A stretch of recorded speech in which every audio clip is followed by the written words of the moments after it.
आखिर क्या मुसीबत है इस जेनजी के साथ में या पुरानी जनरेशन के साथ में जो आपस में ये तालमेल नहीं बिठा पाते? क्या ये जेनजी कुछ खूबियों के साथ भी है या केवल खामियां ही हैं, जैसे इनकी पुरानी जनरेशन कई बार फाइंड आउट कर? पिता, माता, किताब, गुरु, इनकी आवश्यकता नहीं है। आज आप अपने लिए चैट जीपीटी, आप यूट्यूब, आप गूगल, इन पे आंसर ढूंढ सकते हैं, आपको इजीली आंसर मिल जाएगा। आज जेनजी के पास में सबसे बड़ी मुसीबत क्या होती है? पेरेंट्स क्यों झेलने पड़ रहे हैं? क्योंकि पेरेंट्स उन्हें पैसे प्रोवाइड कर रहे हैं। उसके अलावा ऐसी कोई बात नहीं है जिसके कारण से वो अपने पेरेंट्स पर डिपेंडेंट।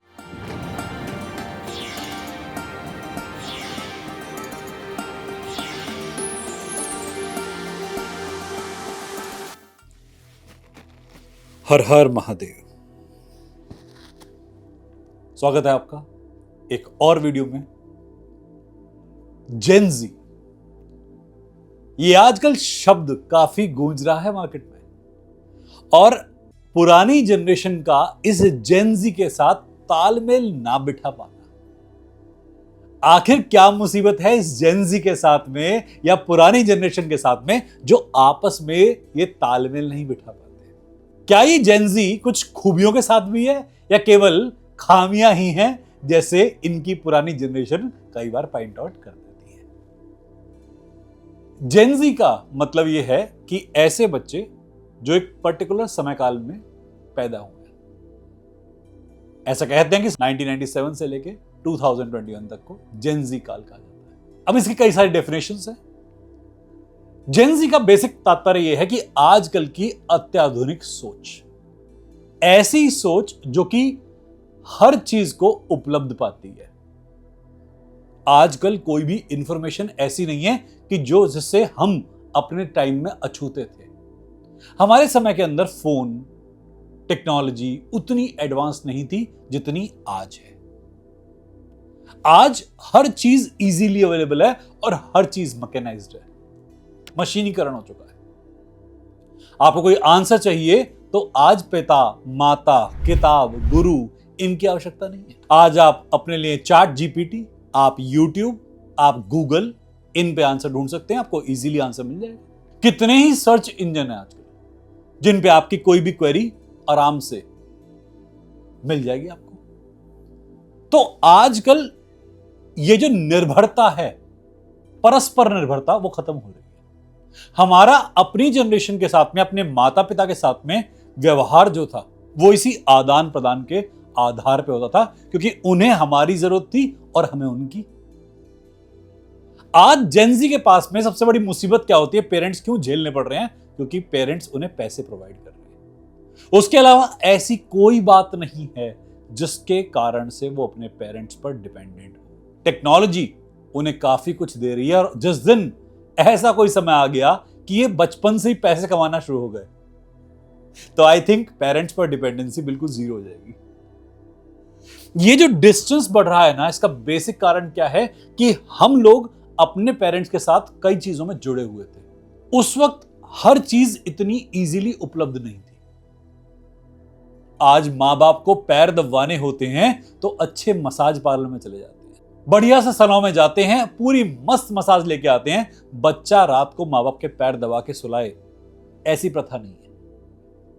बच्चा भी कहेगा कि मैं अपना काम कर रहा हूं, स्कूल का होमवर्क है, आपने मुझे इतने सारे कार्यकलाप में फंसा रखा है, पहले स्कूल जाओ, फिर ट्यूशन जाओ, फिर एजुकेशन कोई और, फिर कोई और रूटीन, कि मेरे पास समय ही नहीं बचता, तो मैं पैर कब दबाऊं? ये भी फैक्ट है। हमने अपने बच्चों को इतना एंगेज कर दिया है क्योंकि हमारे बस की अब इसको पालना तो नहीं है। ये आप में से कई लोग एग्री करेंगे कि हम तो पल गए। कैसे पल गए ये पता भी नहीं। हमारे मां बाप कितने इंटेलिजेंट थे कि उन्होंने मल्टीपल बच्चे पाल लिए। आजकल एक बच्चा भी पालना भारी पड़ जाता है। न्यूक्लियर फैमिली है आजकल, पहले कंपाउंड फैमिली थी, सब के सब एक साथ रहते थे, पूरा समूह था, आस पड़ोसी योगदान देते थे बच्चों के लालन पालन में। और आजकल घर के अपने लोग ही कंसिडर नहीं करते। किसी के ऊपर भी बच्चों की रिस्पॉन्सिबिलिटी पड़ जाए तो मौत आनी शुरू होती है कि कौन कहानियां सुनाएगा, किसके पास समय है। और इन्हीं कारणों से बच्चे के साथ में जो रूट वैल्यूज जुड़नी चाहिए वो जुड़ नहीं पाती, क्योंकि बचपन से ही आपने उसे न्यूक्लियर अप्रोच दे दी कि बेटा दुनिया से दूर रहना, बाहर के लोग अच्छे नहीं होते, घर के लोग अच्छे नहीं होते, हमारी फैमिली में हमारा बुरा सोचने वाले बहुत लोग हैं। ऐसी अप्रोच बच्चों के अंदर बहुत बार मिलती है। अगर यही हम आज भी गांव में जाएं तो पारिवारिक अप्रोच मिलती है। अभी भी लड़ाई होगी, बहस होगी, डिस्टर्बेंस होगा, बट फिर भी एसोसिएशन होगा। जबकि शहर में एक ही सोसाइटी के बीच में परिवार के 2 सदस्य शायद त्योहारों पे ही आपस में मिलेंगे। जेन-ज़ी को जो इंप्रेशन हमने दिया है ना, वो वहीं से आगे बढ़ रही है। आधुनिकीकरण, मशीनीकरण, ये मैकेनाइज्ड लाइफ हो गई है कि हर चीज इजीली अवेलेबल है। पहले मां खाना बनाए तो बच्चा खाना खाता था, आजकल बहुत सारी एप्स हैं जिनमें आप बटन दबाते ही कुछ भी मंगा सकते हो। मां के उस प्यार की गारंटी कंपनी लेती है कि मां के हाथ का खाना हम सर्व करते हैं। और कई बार तो वाकई में इतना क्वालिटी खाना होता है कि शायद घर में मां उतना क्वालिटी ना बना पाए। पहले डिपेंडेंट होते थे मां पे कि मां के हाथ में ऐसा जादू है कि किसी के हाथ में नहीं है, और आजकल आधुनिकीकरण के कारण से ये जादू कहीं भी और मिल रहा है आपको। तो जब ये जादू ही चला गया परिवार से, तो जुड़ाव कैसा? परिवार बिखर रहा है। इसी कारण से हम लोग ये जो जनरेशन जी को हर बात के लिए ब्लेम करते हैं, ये ब्लेम बढ़ रहे हैं। गलती खाली उनकी नहीं है, टेक्नोलॉजी को हमने भी इनवाइट किया, हमने भी बोला कि अब आधुनिक हो जाते हैं, अब अपने जीवन में मशीनों को ले आते हैं। घर में मोबाइल हम ही लेके आए थे, लैंडलाइन फोन होता था हमारे पास में, और शायद वो भी 4 घरों में एक। पड़ोस में जाकर बातें करने का रिवाज था कि कहीं से फोन आया है, होल्ड पर है, या कॉल करेंगे 10 मिनट बाद। हमने ऐसा बचपन देखा है। पर आजकल एक घर के अंदर 4 सदस्य हैं तो 8 मोबाइल है, और घर में यदि कोई फैमिली हॉलिडे हो तो हॉलिडे का मतलब क्या है? हर एक बंदा अपने आईपैड पे, अपने मोबाइल पे लगा हुआ है। इसे हॉलिडे कहते हैं कि सब हॉलिडे पे अलग अलग हॉलिडे मना रहे हैं, एक ही छत में, एक ही कमरे में बैठे हुए। जेन जी इसी सोच का रिजल्टेंट है कि हम जुड़ नहीं पाए, और ये जनरेशन ए बी सी से जी पे पहुंच गई। अब ये जी के बाद तो अक्षर ही खत्म हो जाते हैं, तो इतनी दूर खड़े हो गए कि आज पास भी नहीं आ पा रहे। हम लोगों ने खुद अपने परिवारों के अंदर द्वैत की भावना इंट्रोड्यूस की है। अपने करियर को इतनी प्रायोरिटी दी कि उसके चक्कर में सब कुछ भूल गए। बैलेंस बिठाने का प्रयास नहीं करा कि क्या पता हमारे इस प्रोफेशनल लाइफ और पर्सनल लाइफ के बीच में भी कहीं धारा बनती हो। और जबकि आजकल एक फिर से सोच आ रही है, फिर से आ रहा है, कई सारे बड़े बड़े पॉलिटिशियन, एक्टर्स अपने परिवार को समय देते हैं। यदि आप उनके इंटरव्यू देखें, उनकी फैमिली से बात करें, उनके सोशल मीडिया अकाउंट्स को देखें, आपको दिखेगा कि उनका अपने बच्चों के साथ में एक समर्पण है कि हम हफ्ते में इतना टाइम जरूर स्पेंड करेंगे। हम जब सब खाना खाएंगे, खाने की टेबल पे बैठते ही हमारे मोबाइल फोन दूर हो जाएंगे। घर में आते ही सब लोग अपने मोबाइल को अपने से दूर करेंगे। जब हम बात करते हैं जनरेशन जी की, जेन जी की, तो कई बार हम कहते हैं कि हमसे कई सारी क्वालिटीज में जनरेशन आगे है, बट हमसे दूरियां बनती जा रही हैं। देखिए, ऊर्जा है, दिमाग है, शक्ति है, दिशा भ्रमित हो रही है। बस दिशा देना हमारा ही कर्तव्य है। ये जेन जी बिना जेन ए के बन नहीं सकती। सारे अक्षर ए टू जी जाते हैं, कोई जी टू ए नहीं जाता। दोष जी को देंगे तो ए को भी देना पड़ेगा।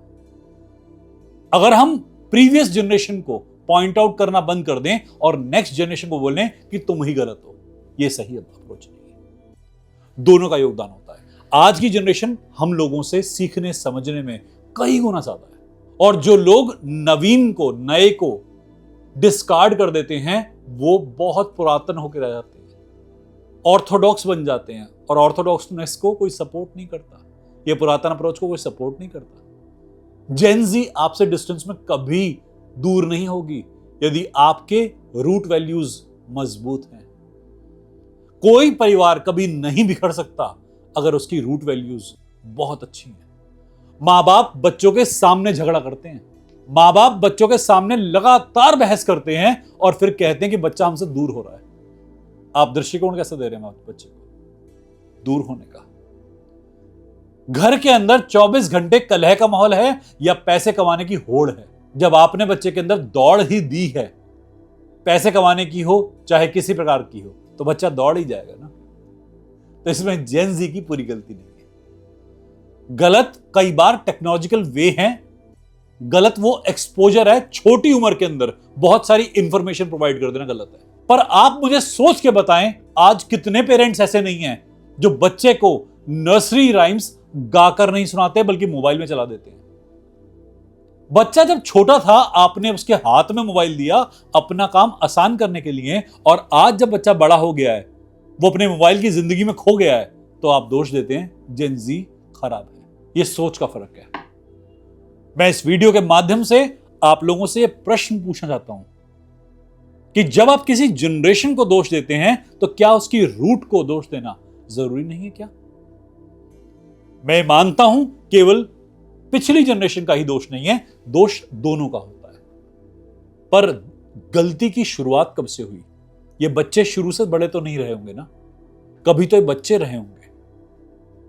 ये कह देना कि बच्चे में तो आदत है, आदत बनती है। मैं कितने माँ बाप को सुनता हूं, 1 साल का बच्चा 2 साल का बच्चा है उनका, और वो बार बार कहते हैं इसे तो आदत पड़ गई है। 1 साल में? आपको 40 साल में आदत नहीं पड़ी, इसे 1 साल में पड़ गई। आप अपनी फ्लेक्सिबिलिटी पे अभी तक काम कर रहे हैं 40 साल की उम्र में, और वो 1 साल में अपनी आदतें बना गया। डिस्टेंस की तैयारी अभी से हो चुकी है। तो कई बार जब हम जनरेशन को दोष देते हैं, एक्चुअली हमें अपना आकलन करके कहीं कोई रास्ता निकालना चाहिए कि इनके साथ जुड़ जाएं। लोग तकनीकीकरण को नकारते हैं। मैं कई पेरेंट्स को जानता हूं जो कि मोबाइल को यूज करना चाहते ही नहीं है, लैपटॉप्स को यूज करना चाहते ही नहीं है, कहते हैं ये तो बेकार है। अब आज की जनरेशन जिस चीज को पसंद कर रही है, आप लगातार बोलें कि ये बेकार है, ये बेकार है, ये बेकार है, तो जनरेशन तो आपसे दूर होती जाएगी ना। कहीं तो आपको भी बढ़ना पड़ेगा ना। हमें ये चीजें समझ में नहीं आती कह देने से आप मुक्त नहीं हो जाएंगे। जो चीज दूसरे को पसंद आती है, दूसरा उस चीज के साथ काम कर रहा है, आपने उस चीज को ही छोटा कर दिया, तो आप अपनी जनरेशन से दूर हो ही जाएंगे। जेन ज़ी कई बार इसलिए भटक रही है क्योंकि उसके सर पे बड़ों का हाथ नहीं है। जेन ज़ी इसलिए भटक रही है, उसके अपनों का साथ नहीं है।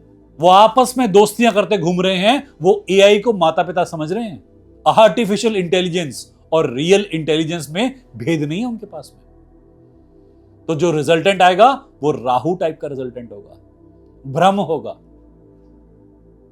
अनर्गल बातें होंगी, कुछ भी कह देना, कुछ भी समझ लेना, उम्र से पहले सीख जाना, ऐसा कुछ हो जाएगा।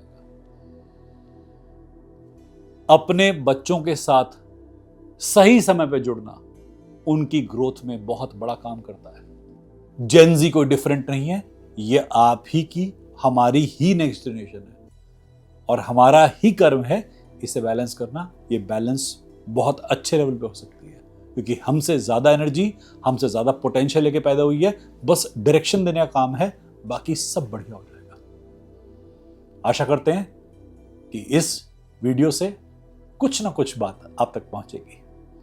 आपके जो भी प्रश्न हो आप हमें चैट बॉक्स में लिख के दे सकते हैं। हमारे नंबर आपके पास में है, हमें व्हाट्सएप कर सकते हैं। हर हर महादेव, हर हर महादेव।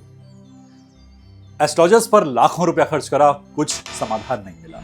रेमेडीज बहुत करके देख ली, नाम चेंज करके देख लिया, कुछ नहीं मिला। अपने लिए बहुत सारे जुगाड़ करे, नग पहने, मालाएं पहनी, वेस्ट गया। कई बार डॉक्टर्स को पैसे दिए, बीमारियों पे खर्च करा, कुछ फायदा नहीं मिला। ऊर्जा वैसी की वैसी। क्या कोई समाधान है? हाँ, समाधान है। ला रहे हैं फिर से ऋषिकेश रेकी रिट्रीट। मैं डॉक्टर सिद्धार्थ भारद्वाज आप सभी का स्वागत करता हूं इस साल फिर एक हमारे आयोजन में, जहां पर आप अपने आप को, अपनी ऊर्जा को पहले से बढ़ा सकते हैं संकल्प शक्ति के साथ में। अपने आप को एक बेहतर इंसान, बेहतर हीलर में तब्दील कर सकते हैं, खुद के डॉक्टर बन सकते हैं। आइए ज्वाइन करते हैं इस साल फिर से ऋषिकेश रेकी रिट्रीट को और अपनी ऊर्जा को और आगे तक बढ़ाते हैं। हर हर महादेव।